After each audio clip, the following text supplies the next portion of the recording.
திண்டுக்கல் மாவட்டம் வேடசந்தூர் அருகே உள்ள அய்யலூரில் வாரந்தோறும் வியாழக்கிழமை அன்று ஆடு மற்றும் கோழி சந்தை நடைபெறும். திண்டுக்கல் மாவட்டத்தில் புகழ்பெற்ற சந்தையாக அய்யலூர் ஆட்டு சந்தை திகழ்கிறது.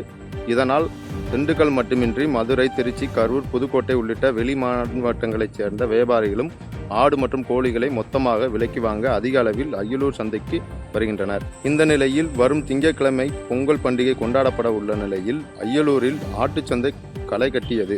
அதிகாலை 2 மணி முதலே ஏராளமான விவசாயிகளும் வியாபாரிகளும் சந்தையில் குவிந்ததால் கடும் நெருக்கடி ஏற்பட்டது. சந்தைக்குள் இடம் இல்லாததால் சந்தைக்கு வெளியே சாலை வரை கூட்டம் அலைமோதியது.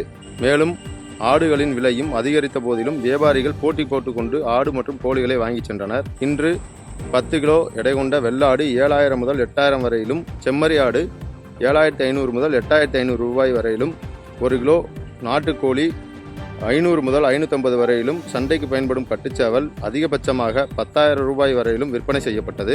வியாபாரிகள் சேவல்களை சண்டையிட்டு வாங்கி சென்றனர். அய்யலூர் சந்தையில் இன்று ஒரே நாளில் மட்டும் 3 கோடி ரூபாய்க்கு மேல் ஆடு மற்றும் கோழிகள் விற்பனை நடைபெற்றதாக வியாபாரிகள் தெரிவிக்கின்றனர். ஆடு மற்றும் கோழிகளுக்கு நல்ல விலை கிடைத்ததால் விவசாயிகள் மகிழ்ச்சி அடைந்துள்ளனர். பாதகம் செய்பவரை கண்டால் நாம் பயங்கொள்ளலாகாது பாப்பா, மோதி மிதித்து விடு பாப்பா, அவர் முகத்தில் உமிழ்ந்து விடு பாப்பா.